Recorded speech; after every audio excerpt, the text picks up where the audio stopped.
Good afternoon, everybody. My name is Mary Ellen Wright, and I'm a food writer here at LNP.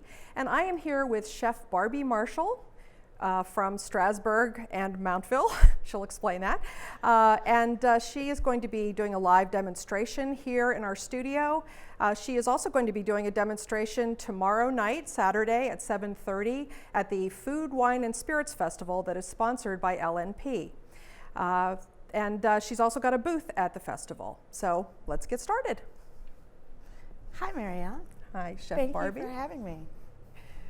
So what are we going to be making today? So today I'm going to do a cranberry and citrus chutney, which I don't know if a lot of people are familiar with chutney. It's just basically a cranberry sauce, but a chutney means that it has sweet and sour aspects to it. So we have the tartness of the cranberries, and we're going to add a little bit of balsamic vinegar to give us that sour. And the citrus, we're going to use actually lemons, tangerines, and navel oranges. And it also has a little bit of spice to it, so we're going to actually use some real cinnamon bark, not the Saigon cinnamon, which I think makes a little bit of a difference. But you're able to find all of these things at market, and so I was able to go over to market this morning and pick all these things up, and I wanted to show everyone how to do something quick and easy for Thanksgiving. And I understand that it could be for Thanksgiving or Friendsgiving. It could be for Thanksgiving or Friendsgiving because you can make this in advance easily and take it along with you to Friendsgiving or your Thanksgiving potluck if that's how your family celebrates. Okay. So Shall we get started? Let's get started. So the first thing that you're going to do is add your cranberries to a pot, and hopefully they won't all bounce around. And then I'm going to add just a few pieces of cinnamon, some sugar, some water, and then I'm actually just going to take, I don't want all of the zest of the citrus that I'm doing because it would just be too overpowering. So right above it, I'm going to take the lemon and take just a couple swipes with a really good vegetable peeler, and then the same with the tangerine. Okay. And then the same with the clementine. Navel orange. But since I said that, you should know that you could swap out any citrus that you like with this recipe. And then the next thing that I'm actually going to do is I'm going to take the juice of all of those things, and I'll just use a fork just in case you don't have a reamer. I try to do things as basic as possible, and I cut it in half so that I could just flick those seeds out, and then I'll take the fork and just squeeze those juices right into my cranberries. Oh, that's a great tip. I always get seeds in everything that I try to put citrus juice into. I still wound up with a couple of seeds, but I'll fish them out later. But usually that's the way I do it, or I'll just hold my hand over. But if you don't have a reamer, and I did this on purpose because if you're just starting out for cooking, this is a great recipe to follow because it's simple, it's easy, anyone can do it. And so I'm gonna go ahead and finish juicing. Okay. And I understand you can swap out other kinds of flavors, not just the citrus, and kind of tailor this recipe to your taste. Absolutely. You can absolutely take the cinnamon and replace it with cardamom. You could use vanilla. I'm going to add a pinch of salt, and then I'm just going to bring that to the boil. You could swap out a different kind of fruit. I'm also going to add some dried cranberries because I actually love the difference of the textures of the two. And so that's why I added additional water. If you're just going to use the fresh cranberries, you could just use the juice of all of your citrus. But because I add the dried and I want that to soak up some liquid, I'm going to add the additional water so that there is plenty. You also don't need to add any thickener because cranberries are so full of pectin that it gets nice and thick on its own. So it's a gluten-free recipe and it's all natural, and it's just something that is enjoyable and you can carry out and make cute.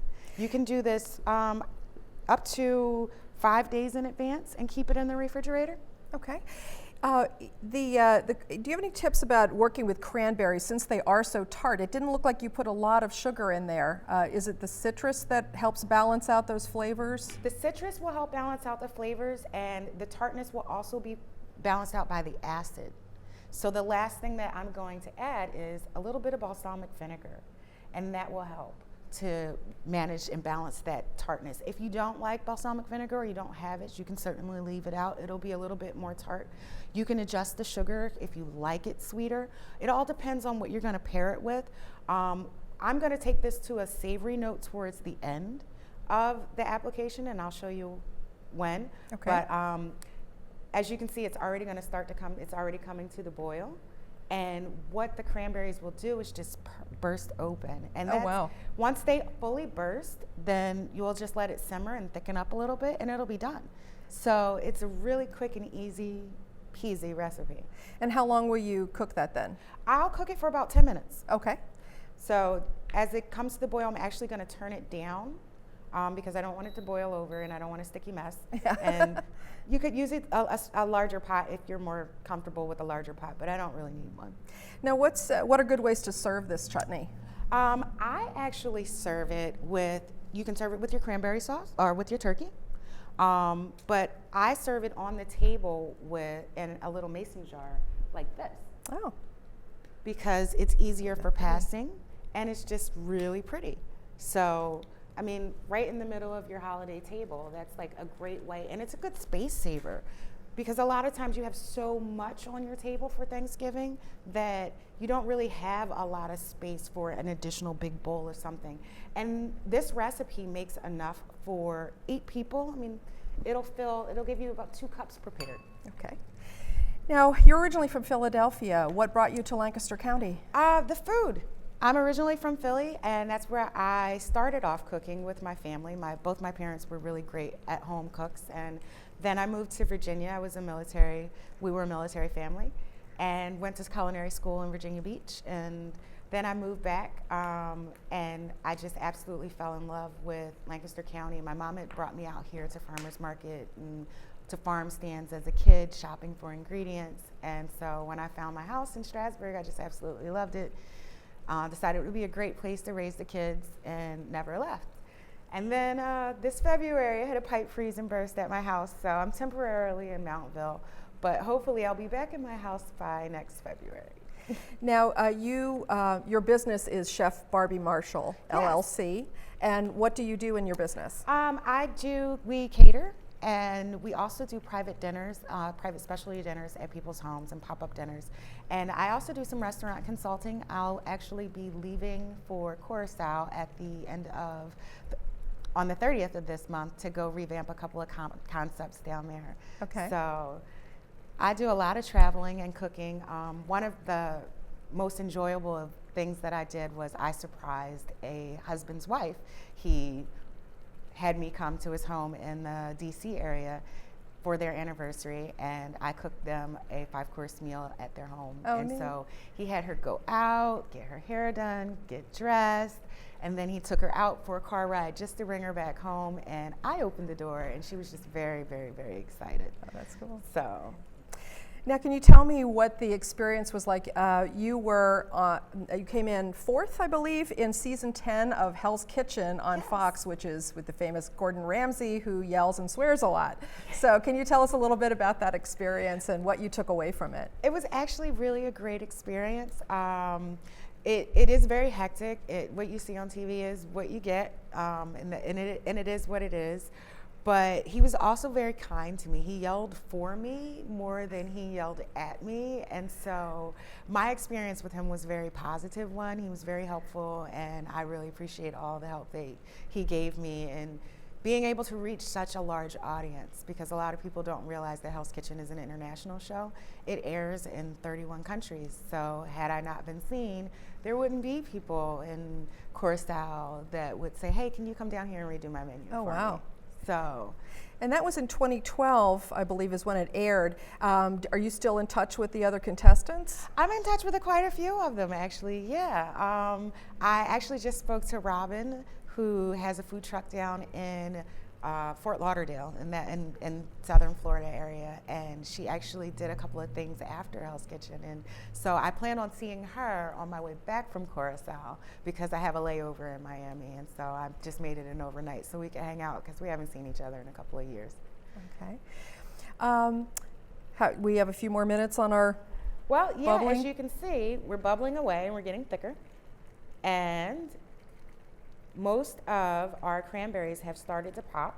And I just want to wait until they all finish. Now, one of the things about this is it will get thicker as it cools. So it'll start off like this, but it will wind up like this. I wish you could all smell it in here. It is fantastic. And I wanted to ask you also what you will be cooking at your demonstration and what you will be having as samples at your booth. For my demo, I'm actually going to do a turkey roulade that is also gluten-free, and it's also a diabetic-friendly recipe. I will be taking a roulade of turkey and stuffing it with arugula and apples and some other fruits, and then rolling it and roasting it and serving it with a root vegetable gravy. Oh, okay. And then for my booth, I'm going to show what you can do after Thanksgiving with your leftover turkey. I'm doing a pulled turkey grilled cheese. Ooh, so that sounds fantastic. It's really fun, and I'm going to pair it with one of the items that my catering company is actually offering for our Thanksgiving dinners, and it's spiced apple and pumpkin soup. So if you stop by my booth, if you're at the show, you get soup and sandwich for my booth, and then for the demo, kind of like the turkey dinner, and I'll have a little bit of this cranberry chutney just to put on top of that turkey roulade, because Can you explain what a roulade is? So I'll take a turkey breast and pound it out thin, and then layer it with ingredients, and then roll it and tie it, and then sear it off and roast it. And so we'll have nice slices of turkey with stuffing already inside of it. So it's also another recipe that's very easy for those who are intimidated to make a whole turkey, or those who just don't they can't make a whole turkey because there's not enough of them. If you're just two for Thanksgiving and you don't want to make a turkey breast, or just not the whole bird, then it's a great, elegant way to upscale Thanksgiving dinner. And are you going to be getting most of your ingredients from like Central Market, from local markets that you're going to be using for your demonstrations over at the Absolutely. festival? I got my turkeys from Shank's Poultry. I got my vegetables and produce from Mex, and I'll be going over to Cherry Hill Orchard to get my cider and my apples. So Lancaster County has the most fertile non-irrigated soil in the country, and second in the world only to a small island in Japan. Wow. So I farmed for a couple of years. Oh, really? Yeah, I did. So there is an abundance of ingredients that are here, and that's just one of the reasons that I actually fell in love with the area. And I just, as much as possible, try to use as much as I can from here, because there's just no reason not to. I mean, the convention center is right here, Lancaster Central Market is right here. There's no better way to show how to use local than to be 100 feet away from the show and using ingredients that I sourced 100 feet away, especially from the oldest continuously operating indoor farmers market in the country. Yeah, I know a lot about Lancaster County, not to be from here, but I've been here for about 10 years. So it's just really a great place for food. And I understand you started cooking when you were about 5? I did. My parents really let me do whatever I wanted in the kitchen, and so I pushed a chair up to the stove, and by the time I was 5, I was making hamburgers, and then by the time I was 14, I was working at a catering company. Oh my gosh. And I just never stopped. I started professionally when I was 14, and like a little bit before I was eligible for working papers, but it happens that way sometimes. And then during the course of high school, I stayed with the catering company, but then I started working actually in fast food with my friends because they all wanted to. And when you're in the restaurant industry, you don't have a lot of time, so you work with your friends. You work with your friends and they become family. And so then when I got to high school and decided, what am I going to do for college? I figured I should go for something I'm already good at. So I wound up going to Johnson & Wales for culinary school and enjoyed it, loved it. And that's when I really started looking into organics and the definitions and sustainability. And that's really where my passion developed for finding out exactly what goes into our food and, what counts as organic, what does sustainable mean, what does free range mean. There's so many questions, so I like to provide those answers. Okay. Yeah, how will we know when the cranberries have boiled down enough? They're done. Oh, okay. We're all done. We've just been standing here chatting away. Yeah. And as you can see, it's really thickened up. I'm going to actually turn it off now. And by the time, we can actually put it back in one of our bowls.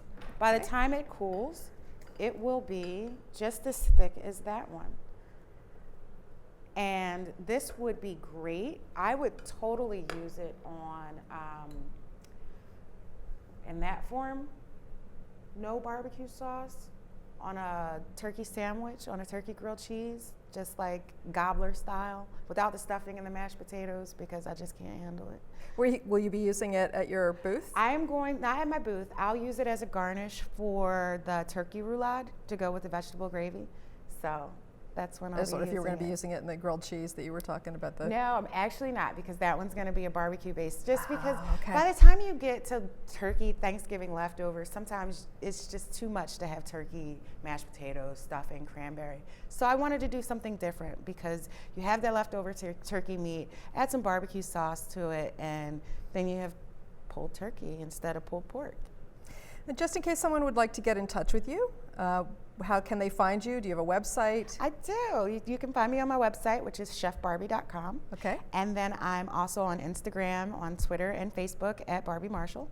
So you can find me very easily. Okay. If you want to book a catering gig, just send me an email. Okay. Is that cool enough to taste? This one is cool enough to taste. That one is not, because you'll burn your mouth. Okay. So I'm not going to feed you that. Okay. That is really good. It's so much better than the jarred stuff, right? Like the canned jelly. I mean, you can definitely adjust this recipe if you added more water and you strained out the cranberries, but I just love the texture of it. Well, to me, it's amazing how sweet it is, given how many cranberries are in it, because cranberries are so tart, and you used so little sugar. Well, cranberries are very tart, and we added the juice from all that great citrus. So the clementines and the navel oranges, they're definitely going to add a decent amount of sweetness. And then even the zest will add, and the oils from that will give an implied sweetness. So. Okay. Well, it's been a pleasure talking with you and watching you cook. And once again, you can see Chef Barbie at 7:30 tomorrow night at the Food, Wine, and Spirits Festival, sponsored by LNP, and she'll also have a booth for the whole weekend. For the whole weekend, I'll be there during the festival. So thanks very much for joining us.